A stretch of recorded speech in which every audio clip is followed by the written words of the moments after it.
Beast and the Boy. Everyone knew him as Iron Mike. The name carried fear into the hearts of men. It echoed through arenas, burned into headlines, stamped into the memory of anyone who ever saw him fight. But that name, the Beast, was not who he always was. Before the roar of the crowd, before the gold belts and flashing cameras, there was a boy named Mike, a boy who had never heard applause, only the sharp voices of the streets and the hum of hunger in his stomach. A boy who didn't know that the first time he put on a pair of gloves, the course of his life would change forever. The Bronx was a place that didn't wait for you to be ready. It taught its lessons without warning, and the price of failing them was often more than a child could afford. Mornings came gray and unwelcoming, smoke curling from cracked vents, drifting into the damp air, mixing with the bitter scent of wet asphalt. Sirens moaned somewhere in the distance, muffled by the maze of brick buildings leaning over narrow streets. The sound of metal trash cans clanging shut traveled down alleyways, followed by the skitter of rats and a low rumble of voices negotiating things that were better left unheard. Mike's world was one of cracked sidewalks and peeling paint. Every wall carried the scars of someone's anger, spray-painted warnings, faded gang tags, memories written in chipped brick. He walked those streets with the instinctive caution of someone who had already learned that danger rarely announces itself. At 12 years old, he had the shoulders of someone older, but the eyes of someone who had seen too much, too soon. That morning, the cold was sharper than usual. His sneakers, worn thin, soles flapping slightly at the edges, letting the chill of the pavement. He pulled his oversized, hand-me-down jacket tighter around him, the sleeves nearly covering his fingers. In his right pocket, his hand gripped the handle of a cheap pocket knife, not because he wanted trouble, but because trouble had a way of finding him. In his left hand, hidden deep in the other pocket, he held the remnants of a broken toy truck, a reminder of a time before the streets claimed all his hours. Home was a place that felt more like a stopover than a refuge.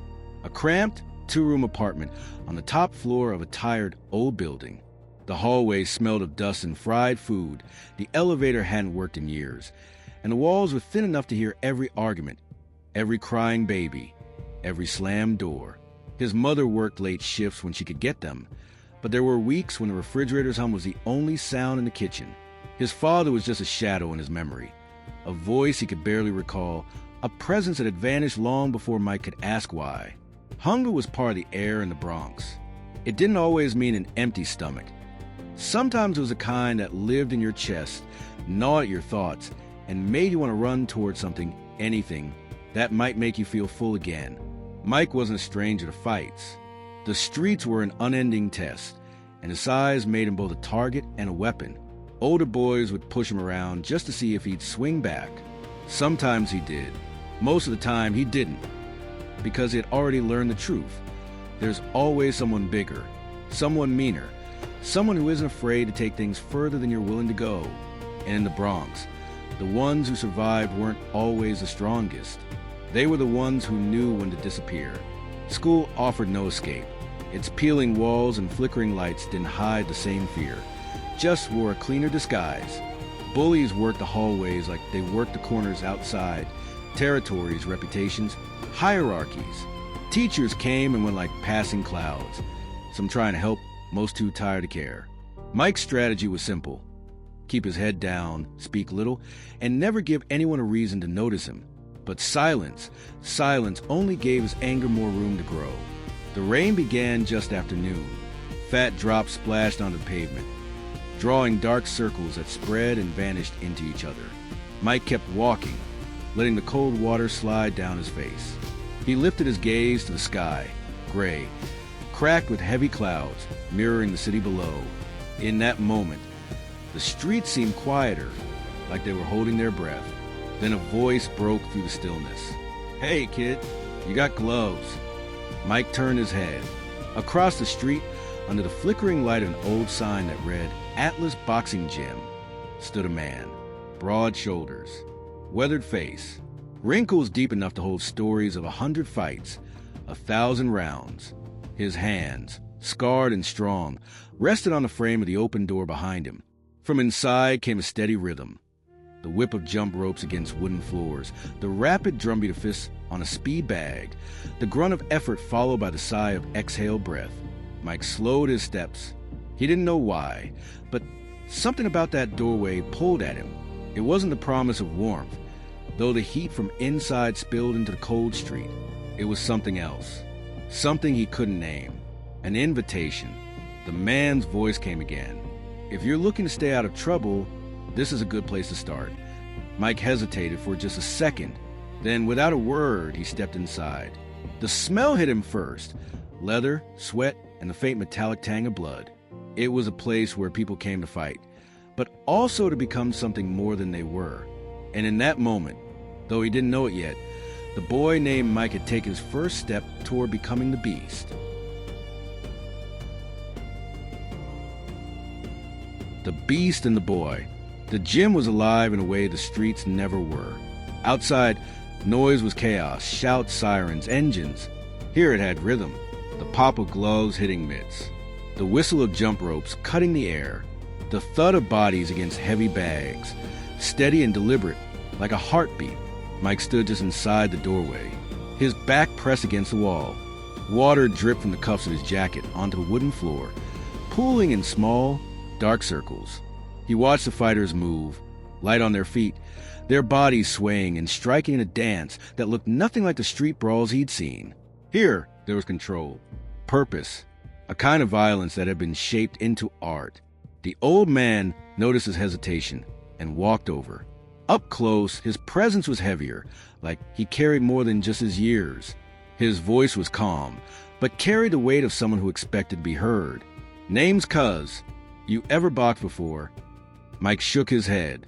Cuz studied him for a moment, eyes narrowing, not in suspicion, but in calculation. "You've got the frame for it. But that's not enough. You need to learn control. You need to learn discipline." He turned toward the back of the gym, motioning for Mike to follow. "Come on, let's see what you've got." The changing room smelled of leather and liniment. Cuz handed him a pair of worn gloves. The leather cracked but still solid. Mike slid his hands inside. They felt enormous, swallowing his small fists. The weight surprised him. It was heavier than he expected, not just in mass but in meaning. When they stepped back out, Cuz led him toward an empty ring. The ropes sagged slightly. The canvas bore the marks of countless battles.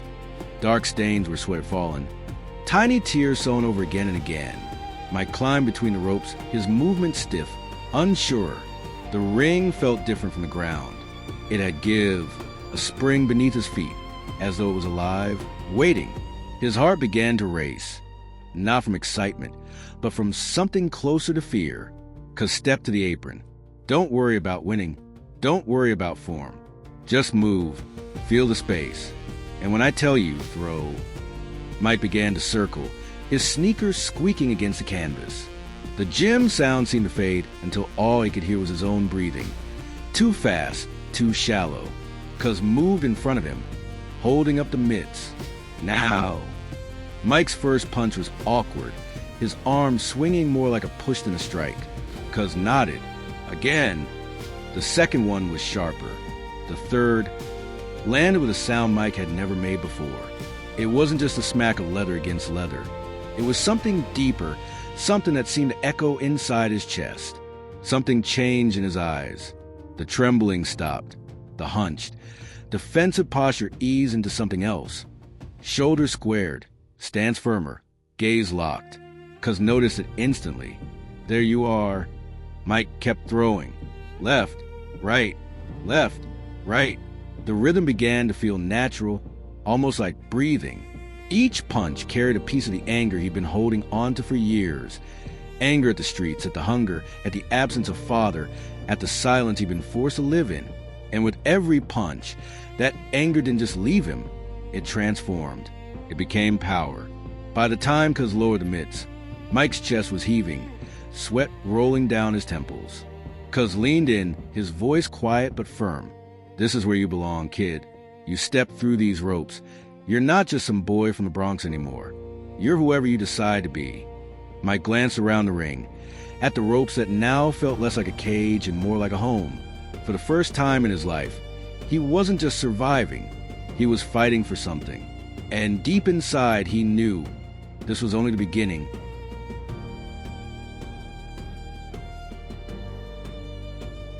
The next morning, the gym smelled the same. Leather, sweat, and something sharp in the air that Mike couldn't name. But this time, he didn't stand in the doorway. He walked in like he belonged there. Cuz was already waiting, a stopwatch hanging from his neck. His eyes flicked toward Mike's feet. Those sneakers won't last. We'll work with what you have for now. But you'll learn this. A fighter's feet are as important as his fists. They started with the basics. Footwork, balance, learning to step without crossing over, to glide instead of stomp. It seemed simple when Cuz did it, his movements smooth and sure. But for Mike, it felt like trying to dance on water, awkward, clumsy, and exhausting. After 15 minutes, his legs burned. After 30, sweat was dripping into his eyes. Cuz didn't let him stop. You think you're tired? Good. Because this sport doesn't care about how you feel. It cares about how you fight when you're tired. By the second hour, they moved to the heavy bag. The first punch stung his knuckles through the gloves. Cuz stood behind him, watching. Don't just throw your arm. Put your body into it. Your power starts from your feet, travels through your hips, and ends here. He tapped the glove. Everything in between is you deciding you're not going to be hit back. Mike hit the bag again. Harder. The sound was different now. Cleaner, sharper. He hit it again. And again. Each blow felt like it was chiseling away at something inside him, shaping it into something else. Weeks passed like this. Days of sweat, sore muscles, and blisters on his hands. But every time he thought about not coming back, he remembered the sound of his gloves striking the mitt that first day, and the way it made him feel. He kept coming back. He started to come earlier, stay later. Sometimes Cuz had to tell him to go home. One evening, as the gym emptied out, Cuz leaned on the ropes and called him over. You've been working hard. Time to see what you can do against someone who hits back. Mike froze. He'd been hitting bags, pads, and air for weeks. But the thought of someone throwing punches at him, it was different. Cuz saw the hesitation. You're not ready to win. You're ready to learn. And the ring is the only classroom that matters. The next day, the gym was louder than usual. 2 other fighters were finishing up a sparring session, their gloves thudding against each other's guards, the sound echoing in the rafters. Cuz waved Mike over and pointed at a boy about his size. Maybe a little older. You'll work 2 rounds. Keep your guard up, breathe, and remember what we practice. Don't chase the knockout. Chase control. Mike climbed into the ring, heart pounding. The other boys smirked, bouncing on his toes. The bell rang. The first punch came faster than Mike expected. It didn't hurt, not really, but it snapped his head back and sent a flash of heat through his chest. Instinct told him to swing wildly. Cuz's voice cut through the noise. Breathe, Mike. Keep your eyes open. He adjusted. The next time the other boys stepped in, Mike's glove met him halfway. The impact wasn't perfect, but it was enough to make the boy pause. They circled, exchanged more punches. Mike took a few hard shots, but each time he came back with his own. By the end of the second round, his chest was heaving, his arms heavy, but there was a new fire in his eyes. Cuz stepped in, pulling out his mouth guard. You're raw. You're sloppy. But you got something you can't teach. You don't quit. Mike didn't smile. He just nodded, because deep down he knew this was only the first time he'd tasted the real fight, and he wanted more.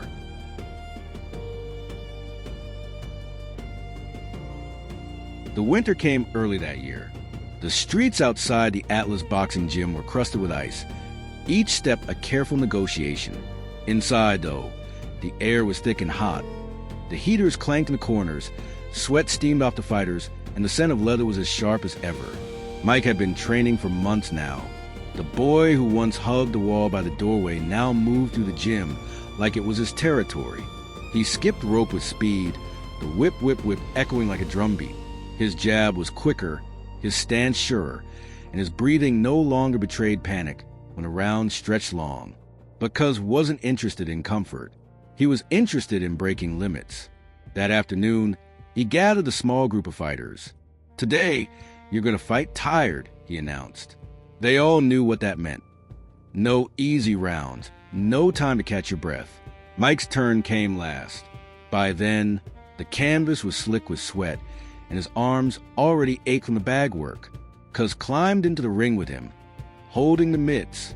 3 minutes, you give me everything. The bell rang and Mike moved. Jab, cross, hook. Cuz barked commands between the rhythm of the punches. Again, pivot, move your feet. 30 seconds in, Mike's shoulders burned. 1 minute in, his lungs felt tight. By the second minute, his punches had lost some snap. Cuz didn't slow down. You think this is pain? Pain is when you quit. Keep going. Something shifted.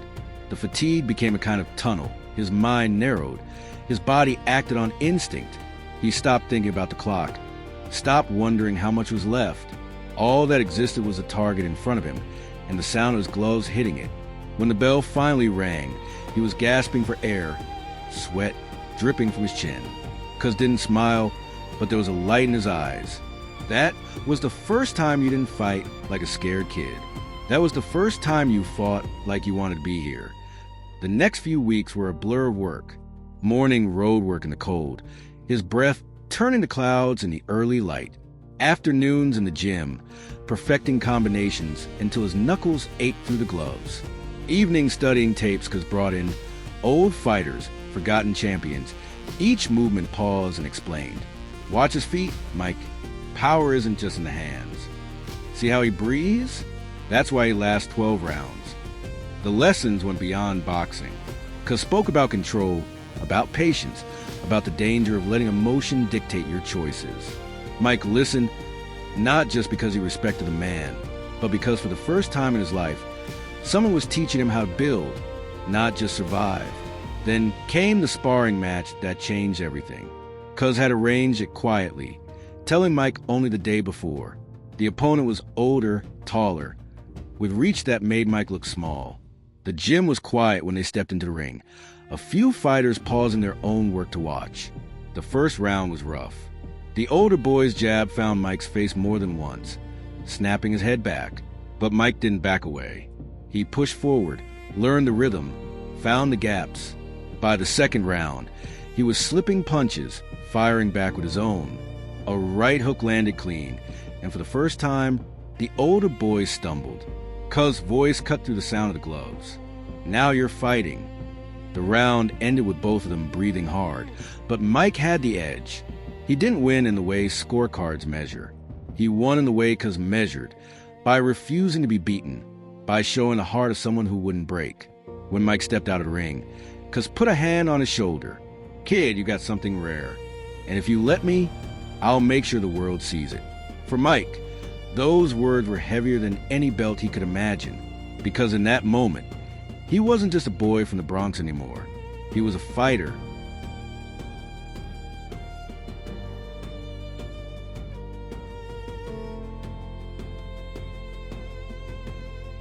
The night of the fight, the air inside the recreation hall was thick with the smell of popcorn, cheap beer, and adrenaline.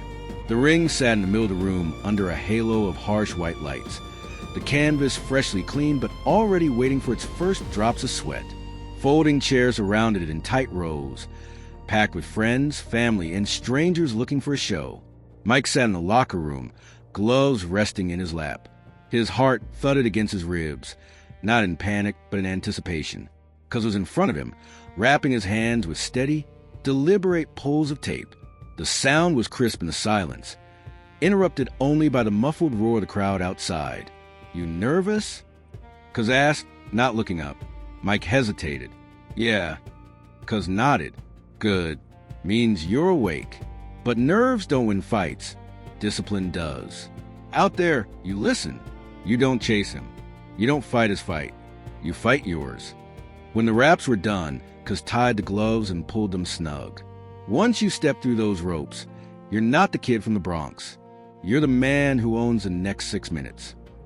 They walked out together, the hallway stretching like a tunnel into the light. The noise hit Mike in waves, shouts, whistles, the thump of someone banging on the metal railings. The ring seemed smaller now, closer, like a place he had been walking toward his entire life. His opponent was already there, bouncing in his corner, taller, leaner, with a sharp grin that didn't reach his eyes. Mike climbed through the ropes, the canvas springing under his feet, the lights washing out the edges of the crowd, until it was just him, the other fighter, and the space between them. The referee gave the instructions, their voices fading into the rhythm of Mike's breathing. He touched gloves with his opponent. The bell rang. The first few seconds were a blur. The other boy came forward fast, snapping jabs toward Mike's head. One caught him on the cheek, not hard but enough to make his vision flash.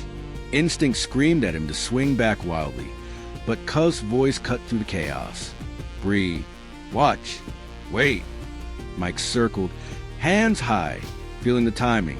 He took a few more jabs, then saw it, a lazy drop of the other boy's lead hand. Mike stepped in, letting his right glove fly. The punch landed clean on the jaw. The crowd reacted instantly, a surge of noise that rolled over the ring like thunder. The older boy stumbled but recovered, coming back with a flurry. Mike blocked, ducked, fired back.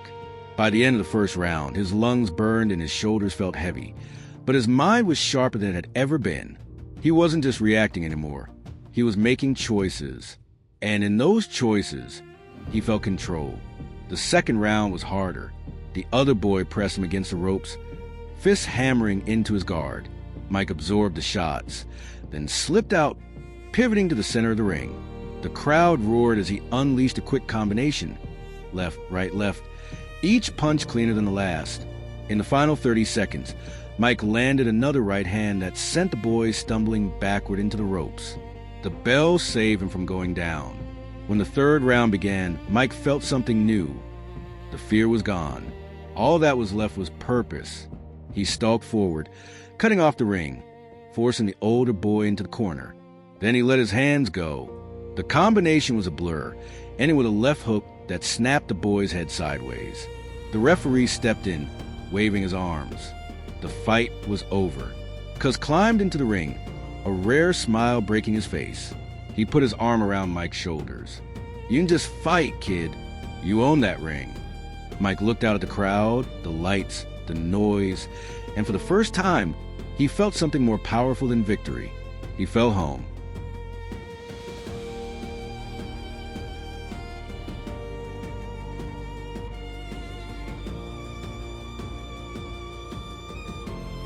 The weeks after his first fight moved fast. Like the world had been waiting for him to catch up. Word spread in the small boxing circuit. There's a kid from the Bronx with heavy hands. Some said it with respect. Others said it like a warning. Mike kept winning. The fights were short, sometimes too short for his liking. He'd trained for weeks, and it would be over in a round, his opponent crumpling before he'd even broken a sweat. Cuz told him not to be frustrated. It's not about how long you fight, kid. It's about how much you show in the time you have. Every win brought new faces into the gym. Some came to watch. Some came to challenge. Mike sparred with older fighters now.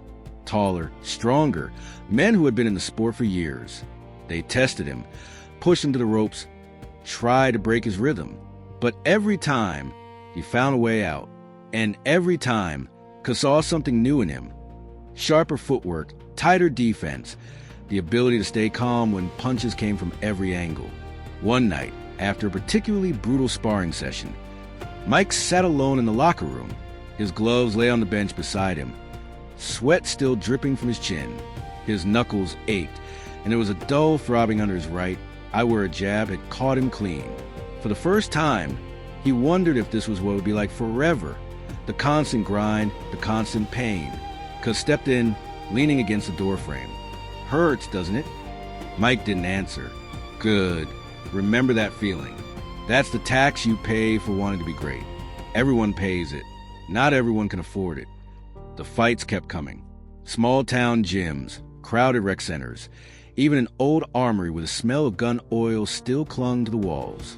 Everywhere they went, Mike walked in as the underdog and left with another win.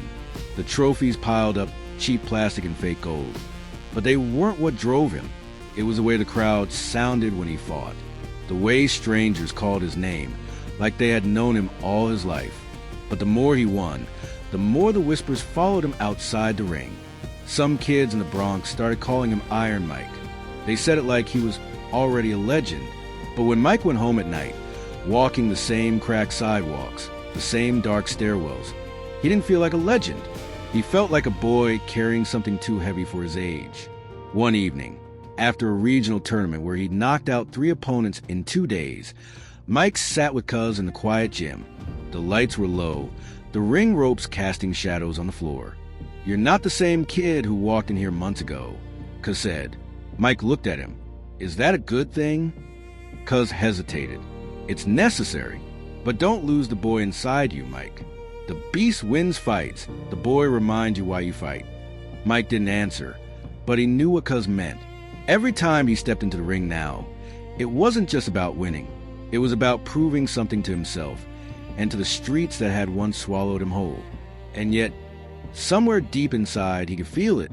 With every fight, with every victory, the boy named Mike was fading, and the beast was taking his place.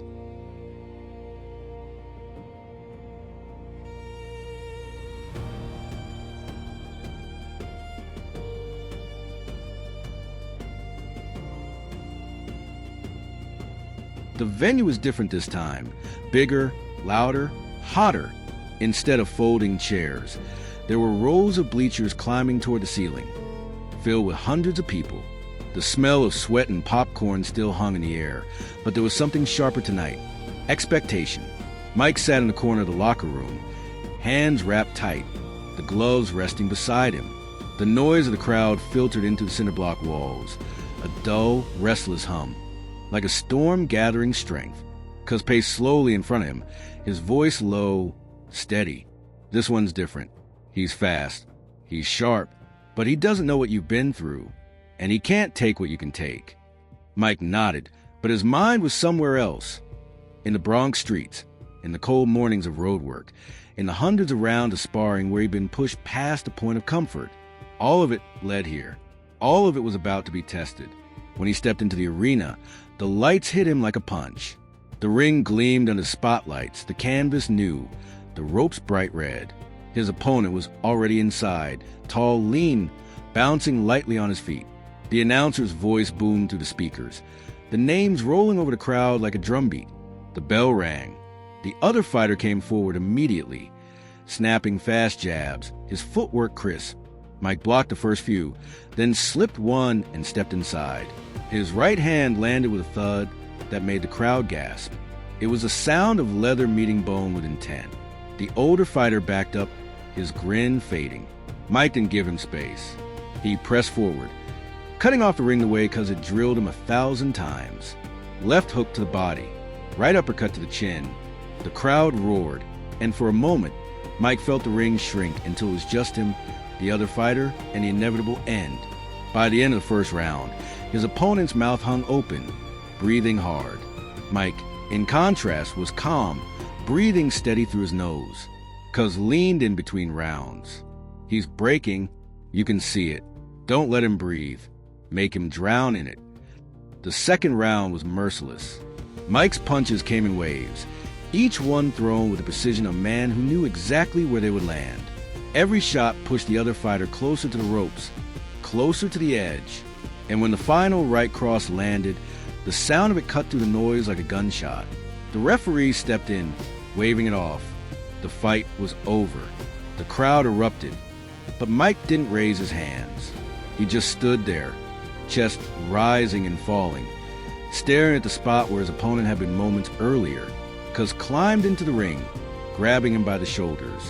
That was a beast. The words hung in the air. They weren't just about the fight. They were about the transformation. Somewhere along the way, the boy from the Bronx had stopped fighting just to survive. Now he fought to dominate, and he knew there was no going back.